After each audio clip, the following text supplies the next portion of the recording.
everybody. Welcome to 20Q, 20 Questions with Interesting People. I am your host, the very handsome Tim Kirk, and this is where we learn the origin stories of everyday superheroes in the LGBT community and friends. Today, our guest is raconteur, bon vivant, and man about town, Cleveland Oaks. Hi, Cleveland. Hey, how you doing? I was just doing my voice exercises, so... excuse me, as I get ready here. Thanks for having me over, Tim, and thanks for having me on the show. I'm so happy to see you. I'm so happy to have you. So we're going to jump right into it, and we're going to start with the first question, a bit about your background. Where are you originally from, and what was it like? So I was born in Brooklyn, New York in 1973, and so being from Brooklyn in those days, I always tell people I'm from Brooklyn before it was cool. So I grew up during the crack epidemic, and it was like really interesting times, believe it or not. Unfortunately, like during that time, because Brooklyn was a different beast back in those days, I've had not hundreds, but I really literally have had dozens of friends who've died from gun violence during the 80s and 90s. Sometimes I talk to millennials and like migrants. I have a word might offend some people. I call them colonizers. But I talk to like people who are new to New York today and don't really know the real spirit of New York, and it's they don't get what New York was like. And then at the same token, I have people that I grew up with who complain about gentrification and rising rents. And on the other side, like I said, I sometimes call myself a Black Republican because I'm on the other side of that as a homeowner. And while I'm sad to see some of the ethnicity and some of the originality from my neighborhood fade away, I am also happy to see that my property values have increased, and so has my quality of life. But that being said, I really can't say that I don't get a nostalgia for the Brooklyn of the old days. I was looking at Do the Right Thing with my kids a few years ago, and they couldn't believe, and that movie was filmed maybe a few blocks from my house, and they couldn't believe that's what Brooklyn was actually like. Oh yeah, back in the day. I remember all that stuff. That's shattered, but it has been replaced by something else, I think, to a large degree. Just that maybe we're not in on it because we're a different generation. We're a different generation. And, it's funny when you see, like, I'm a big fan of the Marvel movies. So one of my favorite lines from the Marvel movies is when Steve Rogers comes out of the ice and he's like, dude, I can't even afford an apartment in Brooklyn. And that's Captain America can't afford an apartment in Brooklyn. Jesus Christ, times have changed. Yeah. That being said, just like you were referencing your past and how your family used to live in that area, that being said, my experiences in Brooklyn and how Brooklyn have changed are a reflection of the person that I am today. 100%. Absolutely. I would say that. I can see the whole Midwood thing from my family's experience, because a few of them are still there, and that has a really, really defining facet of your personality for sure. Yeah. And dealing with all the different types of cultures that have organically grown through and come and gone through that neighborhood, all these neighborhoods. Yeah. Just to give you a little anecdote, my brother, he lives out in Delaware now, but a few years ago, we were in a liquor store over by Myrtle Avenue. And I don't know if you're familiar with Brooklyn, but for any of your listeners who are, like, Myrtle Avenue is like one of the largest streets in Brooklyn. It runs through both downtown Brooklyn by Metro Tech Center all the way back up into Forest Hills, Queens. And so we're in a liquor store on a random night. He's like, he's getting a bottle of whiskey, and the guy walks in, and my brother's like, yo, what's up? Like, Antoine, how you been? And the guy's like, yo, Tony, haven't seen you for a while. And then the guy's like, can you believe what happened to Sean? And the Sean that he's talking about is Jay-Z, Sean Carter. And so, my brother was like, yeah, man, like, who knew that Sean would grow up? I remember when he was a little punk little kid, and he used to follow us around with his big boom box. And so that's the authenticity of my neighborhood. Where I grew up in some of their houses, and there was Tompkins, and there was Marcy. And, my brother's somebody who grew up with Jay-Z when Jay-Z was a little kid and used to hang out with him. And it's something that's just so casual to my brother that he doesn't even walk around and say, hey, I knew Jay-Z. You're like, you don't have to. Yeah. So moving on to the next question. Which life experience had the greatest impact on you? when you asked me this question, I had so much difficulty answering it because at 45 years old, well, I will be 45 in July. I've had so many life experiences that have had a great deal of impact on me. And even though my 20-year-old daughter, wistfully reminded me, like, how does it feel that half your life is over and you will be dead eventually, soon? And I'm like, dude, like, yes, gee, thank you very much. Yeah. Great. Thank you for wishing me to an early grave. I've had a lot of influences on my life. I would tell you personally that the biggest impact that I ever had was probably back in 2008, and that was the year I lost my job at FedEx, and also found out that my wife of about 20 years at that point, because I got married as a child, was cheating on me. That's kind of hurt. Oh, it hurt, but it forced me to hit rock bottom in a personal way.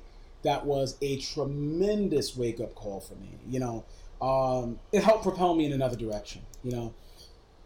I realized that I was a prisoner of comfort for a long time. And when I say I was a prisoner of comfort, sometimes what happens is we're in an uncomfortable situation, right? You're in a bad relationship, you're in a bad job, you are in a bad marriage, and because that is a bad but known situation for you, you stay in it.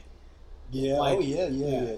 Like you definitely stay in it, and that's unfortunate that people do that. But having like so many things happen to me at once, that was a wake up call for me, and it was. That was a good call. Yeah. It was definitely a wake up call for me, and it was a change. It was time for me to give up being mediocrity and quote unquote normal, and force me to go out in a different direction. For you, that was Yeah. a real tough one. Yeah, it was tough. To that extent, I always tell my sons and I tell my daughter, like, the one thing I cannot stand is a woe is me person, right? Because it's the easy thing to do, Tim, if you get hit by a car, is to stay in the middle of the road and be like, oh, I got hit by a car, right? And I'm not saying that people could get hit by a car and instantly pop back up. I'm just using this as a euphemism. The hard thing to do is get up and walk again, right? That's the hard thing to do. But that is what you must do, If you ever seen people who have been hurt, if you don't set that bone and if you dislocate your shoulder and you don't pop your shoulder back into place, then that's never going to get fixed. No. And I know hundreds of people, right? And I literally know hundreds of people, unfortunately, due to what I do for a living, and I have to interact with so many people. But I know hundreds of people that I talk to on a regular basis who are stuck in their lives and don't want to be unstuck. Yeah. And I'm not saying that that depression is not a real thing, because depression is a real illness, and if you suffer from depression, you need to seek treatment for depression. And I'm not saying that a bad experience in your life that you just have to be like, oh, that didn't happen to me. But when I was in therapy years ago for all of this, my therapist said she had a similar experience in college, and that her college professor asked her, well, did you learn from it? Like, did you utilize that bad experience and benefit from it? And at first she didn't understand what he was talking about, but then she thought about it, right? And so if you're somebody who works out and you lost weight a few years ago, and the effort that it takes to lose weight, it's a constant struggle. It's not like, I ate these green peas today and I'm 20 pounds lighter. Yeah. It's like, I'm going to eat these green peas today, tomorrow I'm going to eat this oatmeal tomorrow. I might not drink this fine Japanese whiskey that we're drinking right now, but that it takes an effort, right? And so anything in life, especially anything that has to do with your mental well-being or your state of mind, it's going to take an effort. And if you're somebody who waits for things to happen to you or doesn't seize and change his fate, then that's just who you are. The time is never right. Yeah, the time is never right. You have to just move on. And I saw one of the memes I posted today is me after going to the gym one day, and someone looking at the scale like, no, that, and then that's the big discouragement because you want instant gratification, or you don't really want to try. Yeah, you don't really want to try. One of my favorite stories is about John McCain, and I'm not a Republican. I'm actually neutral. But John McCain was in a prison camp for many years, I believe, in Vietnam, and at the Hanoi Hilton. And one of the amazing things about him is even his torturers said that no matter what they did to John McCain never he never flinched. He always had a happy disposition, right? To the extent that when he came home, that scientists studied what the hell is in John McCain's brain that made him endure all these years of torture at Hanoi Hilton. And so I'm not saying that this is that everyone has that ability, but everyone has that potential. And hitting rock bottom and having all these awful things happen to me at one time helped me realize, listen, you got a choice. You can stay here or you can get up there. And I decided I was going to get up there. Good on you, because I completely agree. And you know, age and time is a good teacher. But I've always felt this, and I've always see that I couldn't understand one thing. I just couldn't understand the resentment of people, because if you wanted to change, I mean, it was one thing if you wanted to be an academically gifted person, or you could continue, but if you just wanted to make a change in your life, so many of the people that you they feel a sense of betrayal. Yeah. Because you think it's time, you've got to do something. This is not good anymore. Yeah. You the time has come and gone, and so I think most people, feel that it's almost too late by the time they do anything, because that's their motivator. They don't want to be too late. They don't want to be, they want to, okay, we got to go. I got to go. Oh, because no, because I don't want to be way behind. And they see that and they look for that. And some people don't. Yeah. The funny thing that you say that is, I'm not as religious as I once was. I grew up a Jehovah's Witness, but I do appreciate a lot of the things that I learned from the organization, and I do appreciate a lot of things I learned from the Bible. But just to quote what you were saying, Jesus says in the Bible that people will hate you because you gave up your former course of life. And a lot of times what happens is, if you're a spiritual person, or if you're Hindu or Muslim or a Jew or whatever you are, it's like you said, you make people uncomfortable when you make the change. Yes. Because if you can make the change, you know what that says? That I can make the change too, but maybe I don't want to make the change. Or they're stuck, and then they don't want that to reflect on them. Yes. And they don't even want to look at it like that. They think they're very happily ensconced. Yeah. And they can't imagine why you would want to leave what they have, built up. And if different strokes for different folks. Yeah. That's my attitude. Yes, I completely agree about that. So now we're going to move on to the next question.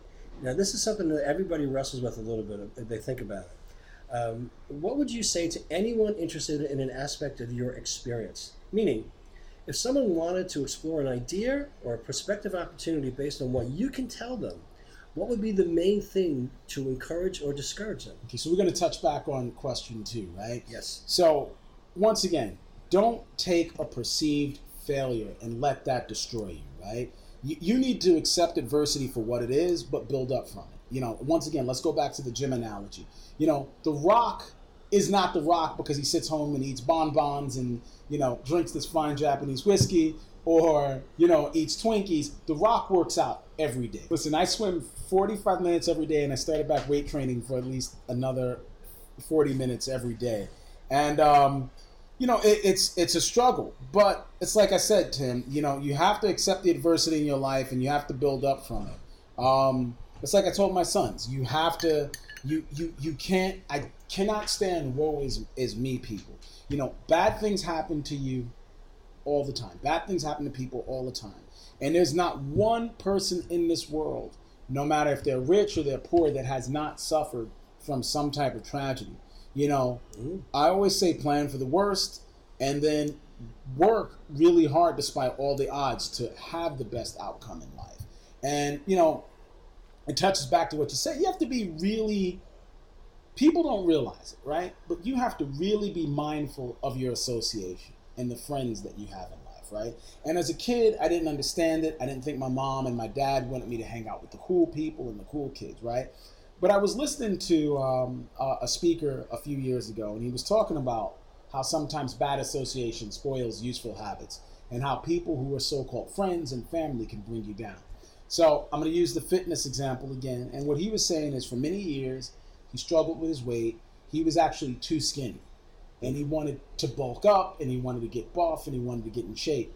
And so that's what he worked at. That was his goal for like over a year, right? So he's walking down the street one day and he sees a trainer that he knows, and the guy was like, "Oh my God, Tom, you look amazing! Wow, good job! You look fantastic!" And he was like, "Wow, he's feeling good." Later on, he goes to a family event and he sees his cousin, and his cousin's like a fat, obese guy. And I'm not saying there's anything wrong with if that's what you choose, but his cousin's out of shape. Let's just say his cousin's out of shape. Sure. And his cousin tells him, like, "Jesus Christ, you look like shit. Like, what's wrong with you? You know, like, God, you blew up. You gained like 40 pounds. Like, what's wrong with you? You look terrible." Now, who do you think affected him more? The person who knew what he was talking about and complimented him, or the jackass that just threw an insult at him? That was a family member. Of course, the negative comment stuck with him more, right? And it goes back is that, okay, some dreams are impossible, right? And you have to realize when a dream is impossible or when something's undoable. But when you are trying to make a positive change in your life, and there are people, or if you are just trying to be who you are and who you need to be, and there are people in your life who are telling you something different, you can't listen to those people, right? If you're somebody who needs to come out of the closet, or somebody who needs to live a lifestyle that's alternative from your family or do something different from your family, as long as you are not committing a crime or going to jail or doing drugs that are to your detriment, and you are being true to yourself, and not only true to yourself but a positive, beneficial person, do listen to the trend, right? Listen to the successful person in life. You know, don't listen to that person that wants you to be like them or doesn't want you to do better than them, or even worse, doesn't want you to live a lifestyle different than them. So I got two things. First, one of my mottos is, especially people have been asking me about sexuality, and especially when people ask me, and they have all the time, because once you come out, there's this weight that you jettison from your shoulders, and you walk around la da da da, and you forget other people are struggling with their identity. Yeah. And other people want to know, especially some people are like, because he's just so secretive about something. And I always say the same thing to everybody: is you are who you are in your own time, unless you hurt somebody. Yes. Once you hurt people, then all bets are off. Yes. And then the closet shingle, the doors will be broken, and you'll be exposed. But that's not the main issue. You shouldn't be worried about that. I think people get a little too focused on other people too, externally. And then the other thing you were saying about not listening to other people. Oh, I think I lost my place, but there was something else I wanted to say. But it's age, Tim. It's what happens when you're half your life is over, as my daughter said. Oh my God! I always say people ask me how old I am. I say my life is just 1/5 over.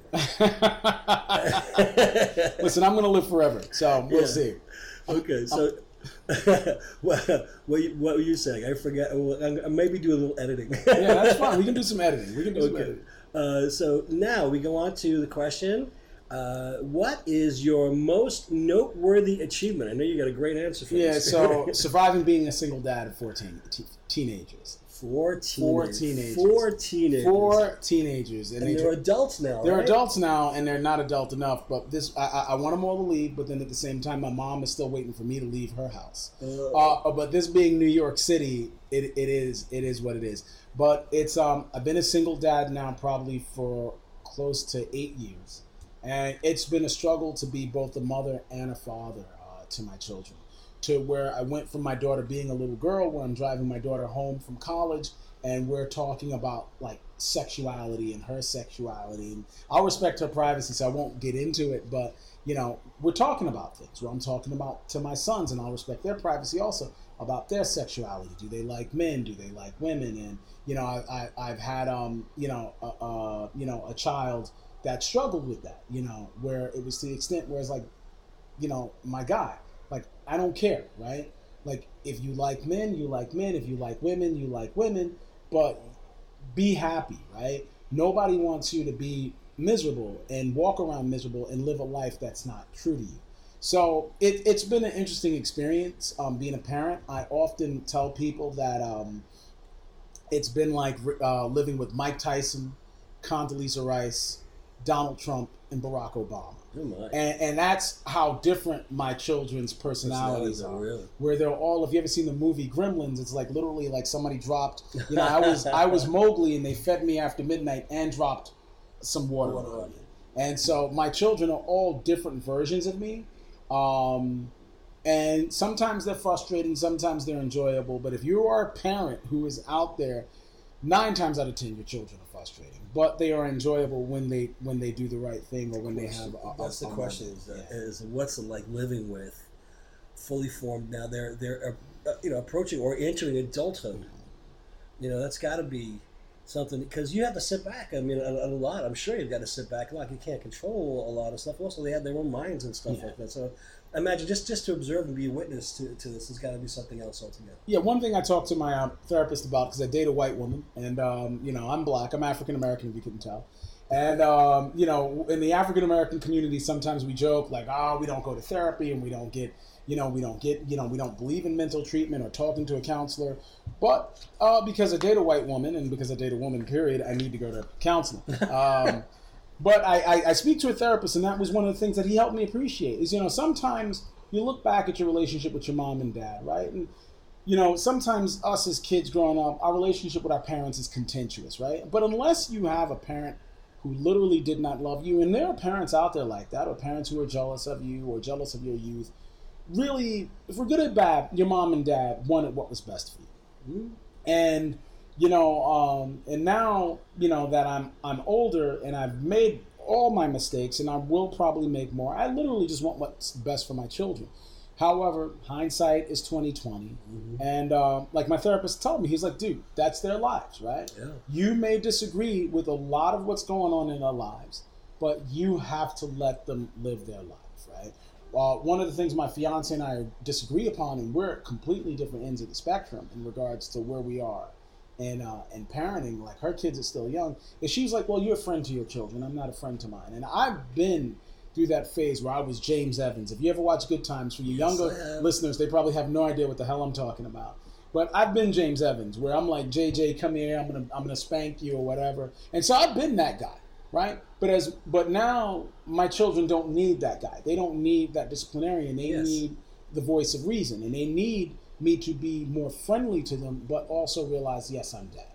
Because at the end of the day, if my daughter's going to talk to somebody about sex or my son is going to talk to somebody about his sexuality, I would rather it be me than some dude on the street who's not invested in it. And so, that's where I'm at. But it's been a pleasure, a privilege, and a frustration at the same time. Okay, so now this is a question everybody has a very personal take on this.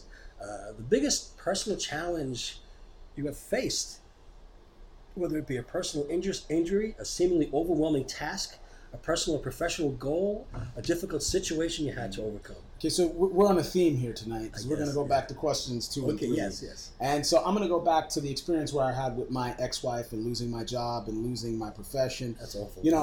I literally lost everything. But one day I was employed, and then the unexpected happened, and the next day I'm literally down in the welfare office trying to figure out how I'm going to pay for my 4 children and myself. The biggest thing I can say, and I will continue to reiterate, is you just have to stand tall, and you just have to put the pieces of your life back together again. Steadfast. Yeah, you have to be steadfast. I'll tell you like this, and I always say it, is I've had some of the worst things that can happen to you in life happen to me, right? So if a meteor hit me tomorrow and I lived, I'd be okay. Okay. I might have a little bit less. I might not have a home to live in, and I might not have the clothes on my back, or maybe some people in my life might be gone, but I'm still here. And with me still being here means there's an opportunity for me to continue on, right? And as long as there's life, there's hope, Yeah. And like I said, I'm not going to say depression is not a real thing, and I'm not going to say mental illness is not a real thing. And if you are suffering from that, or if you're suffering from some confusion in life, hey, I'll go out and tell you to go get help and go talk to people. But the best thing that you can do in your life is take control of your life, right? And move forward in your life. And so that was the biggest thing, because I was on autopilot, bro. I was on autopilot for so many years of my life. Yeah, like you have to have realistic expectations, but you have to have expectations, right? So You can still dream too. yeah, but you can dream. But right, I've met two types of people in the modern world. It's either I call them Debbie Downers or people like, whiners, Buzzkills. like the buzzkills, Doug and Wendy whiners, or you meet people who think that they're going to get that lightning in a bottle and they're going to instantly win, right? Yep. Unfortunately, life is somewhere in the middle, right? Life is somewhere in the middle. Or fortunately, if you look at it like that, Yeah. But you can live in the middle and you can be happy, right? Of course you can. You can be like when I was in college and I was studying management.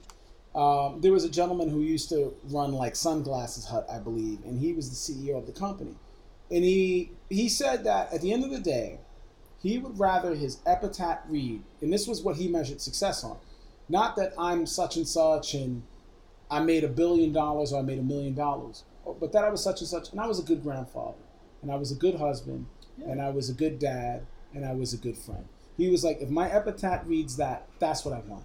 So you don't have to be Jay-Z and you don't have to be Kanye or Beyonce or whoever, because unfortunately too many people in our society and too many young people look toward that as the measure of success, right?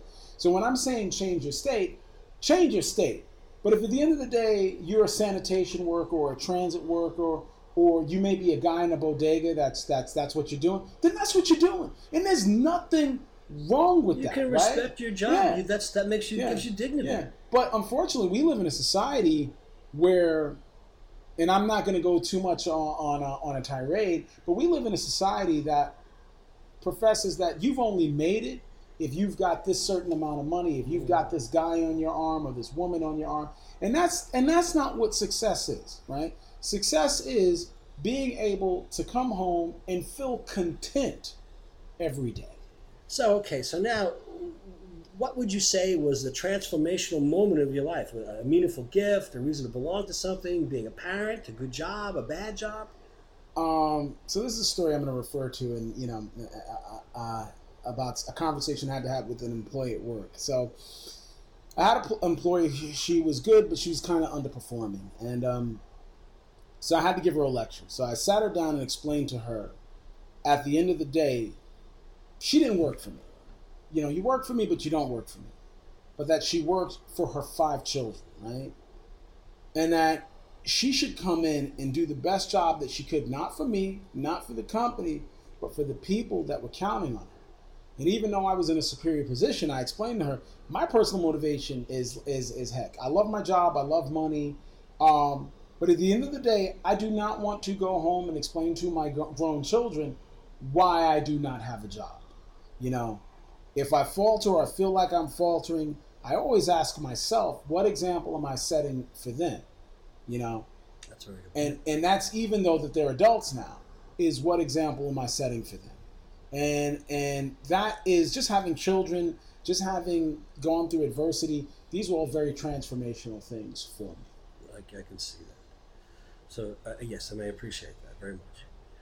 Now this is my most cliche question, and I ask this to everybody, and everybody has an answer. What drives you? What gets you up in the morning? What's the thing that makes you go? I hope my fiance doesn't listen to this show, and I might not tell her it. Well, I told her I was recording this, so maybe she'll listen, maybe she won't. But if she does, I'm a mischievous person at heart. She already knows this. Everybody knows this. My nickname when I was a kid was Wild Man. But I literally get up every day because I just want to see what the next day brings, right? I want every day to be better, and I want to do better every day. And at the same time, I want to be a source of comfort and possibly like an inspiration to everyone I meet. I'm not saying I'm a hero or that I'm a good guy or that I change people's lives, but I just want to have human kindness. Like, I don't always trust people, right? The Bible says, be as cautious as a baby, be as cautious as a serpent, but as innocent as a child, right? And so that's me. That's me in New York. I'm like, I do my Aunt Esther on everybody. Like what you looking at, fool? Like, what you want? But at the same time, yeah, what you looking at, sucker? Like, what you want, sucker? But at the same time, even though I feel that way, I want every interaction that I have with everybody to be to be better. Like, one thing I could say about you, Tim, and I'm going to big up your host for a second. Tim and I used to work together, and since Tim's been gone, there's not a day that goes by that people say that they don't miss Tim Kirk, right? And that's the sign that you are a good that you are a good person, right? And so I aspire to that. Like, sometimes people take that as I'm a people pleaser or whatever. And listen, I will knock your head off if I have to knock your head off, right? I don't want to have to knock your head off, but I want to make your life better, right? Even if I give you a compliment when I see you having a bad day, or can give you a word of encouragement, that's what I want to do. So those are the two things. I want to see what the next day brings. I want to see what happens Friday, June 1st, 2018. I want to see what happens Saturday, June 2nd. And I want to make, every interaction I have with everyone a good one. That's surprisingly consistent with a lot of other people. So now, this is a question that some people have wrestled with this a little bit, but I think it's relatively easy. What's the first thing you want to come to people's minds when they think of you? Okay, real talk? Yeah. Real talk. That my breath doesn't stink. Okay. So, I honestly, I want to be, people think of me that got nice guy who is attractive not only in mind and body and spirit, but I want people also to know they confide in me, trust in me, and rely on me to be a man of my word. But despite all of that, I just want to make sure that when you talk to me, you be like, you're self-conscious. Damn, that dude's breath smelled like hell. So, first thing, I don't want my breath to stink. Second thing, I want to be that Tim Kirk kind of guy that that you can count on. You're flattering me. Now I'm going to ask you this question, and I've had surprisingly very different takes on this. Mm-hmm. What is your Zen? Okay, so my Zen has been learning to keep my life simple. And literally, I don't know if I can curse on your podcast. It's going to be related. You might be rated mature, but you probably had some serious subject matter. But about not giving a fuck about the bullshit, right? So too many of us get caught up in too many things that have really no effect on our lives, right? Why are you having a sleepless night about North Korea? Or that Kanye West said 400 years of slavery is a choice? Or that Donald Trump said something you disagree with again? At the end of the day, none of those things affect your life. You, once again, we're going to go back to this theme, and this is where I'm at, is you control your own level of happiness by the company that you keep, the books that you read, the clothes that you wear, and the things that you eat. Too many of us fall victim to the bullshit, right? And when I say the bullshit, I call it weapons of mass distraction, right? So I try very hard to stay off social media. I don't watch that much TV. I don't listen to the radio, right? Because Tekashi 6ix9ine sucks. Tekashi, if you're listening to this, you suck, right? But it's important to me, and it should be important to everyone, that my thoughts are my own thoughts. What is that with that multicolored tooth thing? What is that? Listen, I don't know what that is. Listen, with the teeth, it's like you're a wacky kid. I gotta say. Listen, I don't know. I don't understand it. I don't want to understand. My kids are kids, and my kids are like, boy. My kids who are 18, 19, 20, 21, 22. They're like, boy, these little kids suck. So it's, how old is he? About 18 too? He's like 18, but he's nuts. Yeah, but he's nuts. He's nuts. Yeah. But as far as I'm concerned, he's nuts. But the best advice I can give to anybody, and what is my Zen, is just keep it simple. Keep it simple, stupid. As somebody once told me, keep it simple. Now, you have a very interesting response to this question. This is the last of the 10 questions that I ask everybody. The threshold. The threshold is what I refer to as a point of, there's no coming back, no turning back. You can't go back anymore. And how did you know when you arrived there? How did it feel to cross it? What was the significance to you? What did you leave behind? What are you glad you left? And what do you regret leaving behind? So, I haven't gotten there yet. So for me, there is no threshold, because for me, I want to live forever, right? And then I think in a perfect world, we would all live forever, right? Because sometimes I think about my mortality, and how I've only been here on this earth for 45 years, and I feel like I'm in a box, right? Because I feel at times it's unfair that there is a time limit on what we can do. What you can do, what I can do, what your husband can do, what my children can do. I just feel it's unfair. So for me, there is no threshold, right? Because since I want to live forever, and I think it's that it's in our hearts that, the Bible says at one point that God put even an eternity into their hearts, right? So because it is in my heart to be eternal, I set a new benchmark for myself every day, So there is no, I made it because even if I quote unquote won the lottery and got $1 million tomorrow, Tim, I didn't make it, right? Even if all my children and my grandchildren or whatever, and I'm 70 years old, I didn't make it because there's still that farther star to reach, And I'm glad, that I left behind foolish friends, that I left behind negative people, that I left behind low self-worth. And if you ask me what I regret leaving my youth behind every day. I'm a big Star Trek fan, and it's a quote. It's actually a quote from Peter Pan, not Star Trek, but first star to the left. First star straight on to the morning. Yep, first star to the left, straight on to the morning, right? Yes, sir. And that's where I'm at in my life, and that's where I wish a lot of us were in our lives. I just wish the best for everyone. Okay, so next question. Hobbies, avocations, pastimes? I love science fiction. I love comic books. I love video games. But having a career and a committed relationship, I unfortunately have less time for those things these days. But I'm looking to buy a 4K TV as I move in with my fiance. She'll be happy to hear that because she hasn't been able to get me to commit to moving in. But you know what? My kids are driving me crazy, so baby, I'm coming. I'm a 4K TV, a PS4 Pro, an Xbox One X, and so I'm big into all that stuff. Okay, very good. So the next question is: any regrets? Oh. I've had a few. Regrets, I've had a few. I'm regretting I got to get the name of this nice Japanese whiskey that we're drinking. I will regret if I don't get that. It's time for a commercial break. We're going to do a commercial break here, and we are going to talk about Suntory whiskey, the whiskey of champions. I mean, you guys really, if you need whiskey, get Suntory whiskey. But if I have regrets... like Kramer, Hennigan's, the no-smell scotch. The no-smell scotch. But if I had regrets, I regret not having more awareness and appreciation for life when I was younger.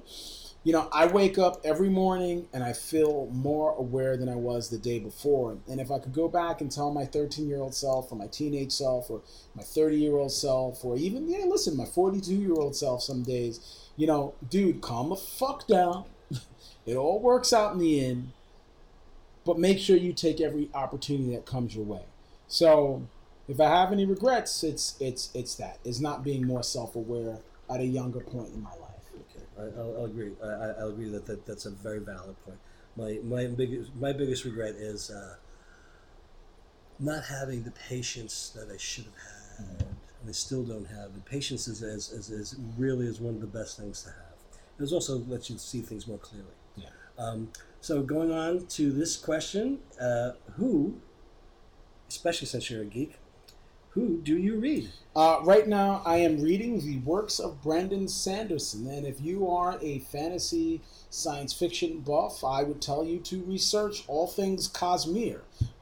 Brandon writes a couple of books. I discovered him because I was a big fan of The Wheel of Time by Robert Jordan, and unfortunately, Mr. Jordan died. Because he took too long to write the books, and so Brandon had to come in and write the last few books. Listen, if you guys are Game of Thrones fans, I hope that does not happen to George R. Martin, that he actually gets to finish his series, but because Robert Jordan died before he finished The Wheel of Time, I was able to discover Brandon Sanderson, who came in and finished that series after him. I just finished what was that? I'm reading. He has a couple of chronicles. He has the Mistborn saga. He has the Words of Radiance saga, and also I'm reading his first book, Elantris. So I enjoy that. And in regards to nonfiction, anything that's written by John C. Maxwell, those are pretty good books. Relationships 101, Success 101, How to Think Like Successful People. I would recommend everyone go out and read those books. And even the works of Dr. Stephen Covey, which is The 7 Habits of Highly Successful People. Okay. What's the very last thing you want people to think of when they think of you? Okay, this is a simple one. You can keep this one very short. I don't have to editorialize. It's going to go back to an earlier question, that my breath smells like shit. Okay. Okay. I understand, too. I'm highly self-conscious. You know, I'm being someone who, I always say this every day. I'm an Irish sweater. I'm a walking barometer. I wear a lot of cologne. It's not because I want to be TMC. It's like I just don't want to have this atrocious body odor. So, yes. Well, Tim, I'm going to tell you the science of it because I'm pretty much of a little bit of a nerd, but they say that, your natural body odor, as long as you use soap and water, that people prefer, I'm pretty sure, like the significant other in your life, that maybe he'll tell you, like, Tim, I like it when you're a little stinky. Well, I think the funk might be nice for some people, but if I'm meeting someone for the first time, I may not want them to feel that way. I also have an experience of, and it's one of those, you go, oh. When we were younger, and I was younger, first going out to gay bars and going to find my place, I found myself going to leather bars more than going to, we'll say, twink places. Mm-hmm. And I found myself much more at home, much more comfortable, the guys that I like. Mm-hmm. And you'd go to these places, and there'd be some people who, their particular tastes and appetites were a little bit funky. And they would wear clothing, and they would want to be on the raunchy side, and it was repellent to me. Yeah. So I became highly self-conscious of that when it came to because I've had moments where I was like, oh, geez, I really want to be a little more antiseptic and pleasant. So it's like I'm not gay, and I'm not in the gay community, but I have plenty of friends who are gay. But one of the things that's that's different to me, and everybody has their own taste, right? There's heteros that have their own taste, right? But a lot of guys just are men who happen to like other men, right? And then I feel like sometimes we get into this idea, heterosexual women fall into it, heterosexual men fall into it, that we have to be a certain way, right? My ex-wife, when I asked her why she did the thing she did, she was like, hey, I want to be the hot Latina. That was what she got her mindset stuck into. And so sometimes you meet people in the community, in the family, as people call it sometimes, and it's like they feel they have to be a certain way, right? They feel that the only way to express themselves is let me be that raunchy guy.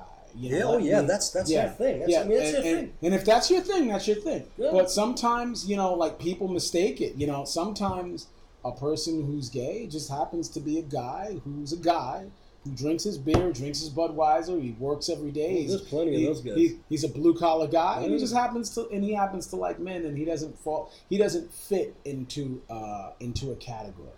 And so it's like I think a lot of times what people struggle with their sexuality is like they get these images of gay men and gay people on the media, preconceived notions, and it's a preconceived notion, and it's like, well, I'm not that way, but TV says I should be this way. But no, sometimes you're just a guy who likes guys, that was the thing that made me so much more comfortable with finding out I could go someplace and be exactly who I was, and there was plenty of people who I fit right in. Yeah, and you can fart and you can drink your Budweiser. I wasn't planning on that too much. But,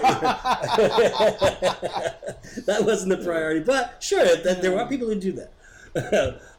So here's a good question. What is completely out of the question? Okay. I'm running short on time here because I gotta meet my kids. But here's the thing. So, and this is a podcast itself. So if you want to do part 2, okay, and I'm going to leave you on a cliffhanger here, even though we got a couple more questions to ask, is because this is a whole series of questions to itself. Is swinging, right? You probably didn't think you would hear that come out of my mouth. It was fun, but I've passed that period in my life, and I would never do it again. So if I dated a person who was like, hey, let's go to an orgy, I would be like, yo, you got to keep it moving. But there was a period in my life that I was very fluid with my sexuality and things that I did. But that's a question for another day. We'll do that in a part 2. Okay. So can we get to the last few quickly? Yeah, we can go through them. So what have you always been sure of that turned out to be precisely correct? Okay, this is also probably a part 2, maybe an invite back. I wish we had more time to expound on it. That 9 times out of 10, people will let you down, right? So if you are one of those people that rely on other people or need somebody to save you, one of my favorite quotes, Tim, is that the sign of being an adult is knowing that no one is coming to save you, right? And so I've always been correct on that, right? Because if you need somebody to pay your rent or you need somebody to come to the rescue or pay your car note, you always got to pay that at the end of the day, Tim. You have to pay that, better right? believe it, man. So I don't live my life in any way that I think that people are going to take care of me or that I can rely on somebody. And I'm not saying that, sometimes my fiance says that's a pessimistic way to be, but I feel like it's important to be in control of my own fate. I agree. So, next question. Is there anything you shun? Negative people. Negative people. Negative people. If you are someone who has, I'm going to tell you, I listen to a lot of podcasts, but we want you to listen to Tim's podcast. But a video game podcast I once listened to on the IGN network, one of the commentators, sometimes they go off topic, and one of the commentators, his name was Tyroot. He had something interesting to say. He was like, people who love drama will eventually bring drama to your life, right? So if you have a friend who's negative and they complain and they whine and they like, oh, that might, when you say good morning and they say what's good about the morning, or they have nothing positive to say, you need to cut that person off. You need to run. If you have a family member that is an emotional vampire, or you are in a relationship that you are interacting with someone, a man or a woman, who is making you feel miserable every time you leave that you leave that person, then you need to go. So I shun negative people because, unfortunately, even though I want to live forever, and you want to live forever, and you, the listener, wants to live forever, life is short, and you don't have a day, you don't have a month, you don't have a year, you don't have 1 second to waste on negative interactions. So if you have negative people in your life, they can go. So now we're on to, how do you connect with strangers, with others in a strange environment? How do you connect with others in a strange environment? I try to find something common to talk about. I make a joke, I show off my confidence, and I just really try to put people at ease. It's really important to me. I said this before, is that I have positive interactions with everyone I meet. I want to be like Tim, right? I want to be like Tim, that people still talk about the legend of Tim. There's a rumor that there's a shrine dedicated to Tim at work. Oh my! A couple of I might have prayed to it a day or two. But I just want to connect to you on a human level, right? And that's in a strange environment. This is a strange environment to you.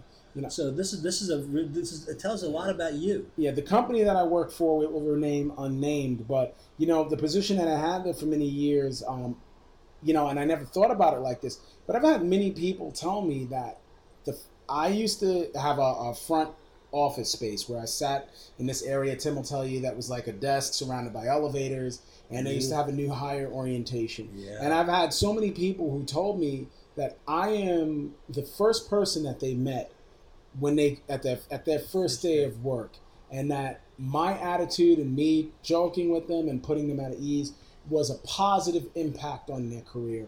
And that's just where that's what I do, Tim. We could be in hell together. Yeah, boy, I know you. Yeah. I know you. Yeah. That's one of those things. Like, from the minute I met you, I knew I was like, I'm getting along with this guy. This is going to be okay. Listen, we can be in hell together, Tim, and we're going to take hell over. Yeah, we'll get it air conditioning. That's what we're going to do. We're going to make it happen. So, now, aside from in a strange environment, now what is your first goal when interacting with strangers? Once again, I want to leave everybody better than I found them, right? I want people to feel like I'm genuinely interested in, even if I never meet you again in this life. And so, that's really important to me. I saw an incident happen on the street the other day, and, my impulse was to get out of my car and help, and my fiance was like, no, you have children, and, you don't want to get involved, and it's just really hard for me, right? I'm jaded, right? I'm jaded. If you come up to me and you ask me for $1, I really think you want $100. Or if you are show interest in me, and I think all of us as New Yorkers and people who live in cities, that we're suspicious of other people. Got to join the style. Yeah. But at the same time, if I interact with you and you're a stranger, I want you to think about me, like, boy, that guy was nice to me, and that guy really helped me, and that guy really, was kind to me when he didn't have to be. And that's very important to me. That's a great way to think. Now we're getting to the very last of our 20 questions. Go for A, money, or B, happiness. Okay, so you're gonna think I'm jaded. You know, you probably after everything that I said about all the success and like my children. Listen, I'm gonna be real talk, right? Jesus Christ, who a lot of people have misconceptions and misunderstandings about the Bible because of what they learned.